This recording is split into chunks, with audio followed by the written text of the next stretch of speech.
ప్రభువును రక్షకుడైన యేసుక్రీస్తు పేరిట ఈ యొక్క కార్యక్రమానికి వీక్షిస్తున్న నా ప్రియులకి యేసు ప్రభు పేరిట శుభాలు, దీవెన కలుగును గాక.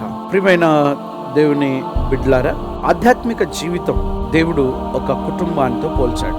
మన జీవన విధానంలో ప్రతి మనిషి నిరీక్షణ లేని విశ్వాసంలో జీవిస్తున్నాడు. కానీ వాస్తవంగా మన జీవనం నిరీక్షణతో కూడినదై ఉండుటట్లుగా దేవుడు తన ప్రణాళిక ద్వారా మనల్ని ఏర్పాటు చేసుకున్నారు. చాలా సందర్భాల్లో చాలా మంది యేసు ప్రభు దేవుడని, ఆయన పాపులకు రక్షకుడని, ఆయన జీవితంలో కార్యాలు జరిగించినాడని రకరకాలైన మంచి అభిప్రాయాలతో ప్రభువును అనుసరిస్తారు. ప్రభువును అనుసరించి వారి జీవితంలో దేవుని యొక్క ప్రణాళికను బట్టి సాగుతూ ఉంటారు. కొంచెం కష్టం వస్తుంది, ఇబ్బంది అనిపిస్తుంది జీవితంలో. ఆనందముతో సాగుతున్న ఈ యొక్క ఆత్మీయ యాత్ర కొన్ని సందర్భాలు సాక్ష్యం చెప్పిన వాళ్ళు కావచ్చు, బాప్తిసం తీసుకున్న వాళ్ళు కావచ్చు, లేకపోతే రకరకాలుగా ఆత్మీయతలో అభివృద్ధి చెందిన వారు కొద్ది రోజులు, కొద్ది నెలలు, సంవత్సరాల తర్వాత ఒకవేళ మనం వాళ్ళను కలుసుకుంటే వాళ్ళలో ఏదో ఒక నిరాశకరమైన మాటలు, లేకపోతే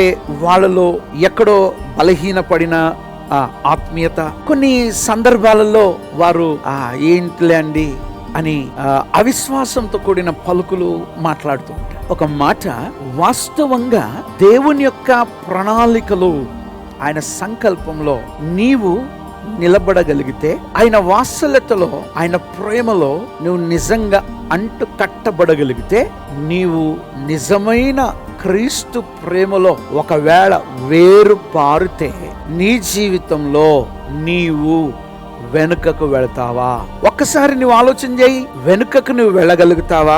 ఎందుకంటే మన జీవితంలో కొన్ని సందర్భాలు మన భక్తికి మించి, మన శక్తికి మించి, మన ఆత్మీయతకు మించి, మన జీవన విధానంలో కొన్ని సమయ సందర్భాలు ఏమవుతుందో తెలుసా? మన భక్తిని డామినేట్ చేసే శ్రమలు మనకు వస్తాయి, ఇబ్బందులు మనకు వస్తాయి, ఇరుకులు మనకు వస్తాయి. మరి వీటన్నిటిలో నీ పరిస్థితి చిన్నాభిన్నము కాకుండా ఉండడానికి నువ్వు పరీక్షించబడుతున్నావు అని ఒక ఆలోచనకు రావాలి. నీ యొక్క చెట్టు, నీ వేరు ఎంతగా లోతుగా వెళితే నీవంత బలమైన సాధనముగా వాడబడతావు.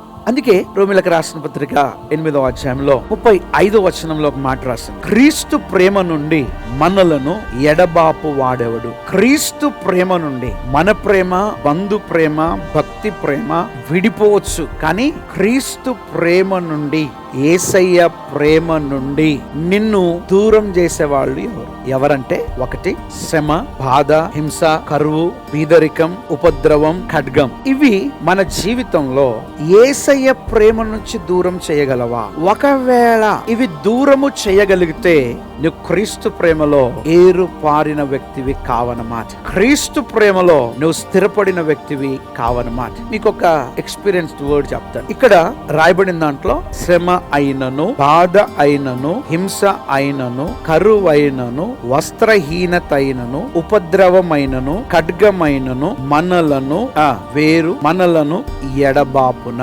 మీరు ఒకసారి ఆలోచన చేయండి. ఈ వర్తమానం వింటున్న నీవు వాస్తవం ఏంటిదో అవాస్తవం ఏంటిదో గమనించు. మన శ్రమకి క్రీస్తు ప్రేమకి సంబంధం ఏంటి? ఆ శ్రమల్లో క్రీస్తు ప్రేమను మనము అనుసరించొచ్చు కదా. కింద అంటాడు 26లో, ఇందును గూర్చి రాయబడినదేమనగా, నిన్ను బట్టి దినమెల్ల మేము వధించబడిన వారము, వధుకు సిద్ధమైన గొర్రెలమని మేము ఎంచబడిన వారు అయినను మనలను ప్రేమించిన వాని ద్వారా మనము వీటన్నిటిలో అత్యధిక విజయము పొందుచున్నాము. క్రీస్తు ప్రేమ మనలను, ఇక్కడ ఏం రాసింది? వీటన్నిటిలో నిజంగా నువ్వు యేసయ్య ప్రేమలో ఉంటే, నిజంగా నువ్వు ఆయన రాజ్యాన్ని, నీతిని వెతుకుతే, ఆయన వీటిలో మనకు విజయాన్ని ఇస్తాడు. అందుకే కిందేమంటాడు తెలుసా? ఇప్పుడు చూడండి, మరణమైనను, జీవమైనను, దూతలైనను, ప్రధానులైనను, ఉన్నవైనను, రాబోవునవైనను, అధికారులైనను, ఎత్తైనను, లోతైనను, సృష్టించబడిన మరి ఏదైనను మన ప్రభు అయిన యేసుక్రీస్తు నందలి దేవుని ప్రేమ నుండి మనలను ఎడబాప నేరవని రూఢిగా నమ్ముచున్నాను. రూఢిగా నమ్ముచున్నాను. ఇక్కడ ఆలోచన చేయండి. పైననేమో మన అవసరతలను బట్టి, కిందనేమో మన పరిస్థితులను బట్టి మరణం, జీవం, దూతలు, ప్రధానులు, ఉన్నవి, రాబోనవి, అధికారులు, ఎత్తు, లోతు, సృష్టించబడిన మరి ఏదైనను ఏమని రాశాడు? మన ప్రభు అయిన యేసుక్రీస్తునందలి దేవుని ప్రేమ నుండి మనలను ఎడబాప నేరవని రూఢిగా నమ్ముచున్నా. అంటే ఈ లోకమంతా ఒకవైపు, యేసుక్రీస్తు ఒకవైపు. వాస్తవంగా నీ ఆధ్యాత్మికమైన నేత్రాలు తెరిచి నీ ఆత్మీయమైన ఆలోచన విధానంలో దేవుని ప్రణాళిక, ప్రక్షాళన వైపు నువ్వు మరలగలిగితే మీకు దూరము కలిగించేవారు ఎవరు లేరు. ప్రియమైన యవనస్తులారా, పెద్దలారా, తల్లులారా, ఈ కార్యక్రమం చూస్తున్న మీరందరూ కూడా క్రీస్తు ప్రేమలో స్థిరపడ్డారు. క్రీస్తు ప్రేమలో మీరు నిలబడ్డారు. క్రీస్తు యేసు ప్రేమలో మీ జీవిత విధానమును స్థిరపరచుకోవడానికి ప్రయత్నించండి. అందుకే ప్రభు అన్నాడు, యవనస్తులారా మీ నోటి మాటలు జాగ్రత్త, పెద్దలారా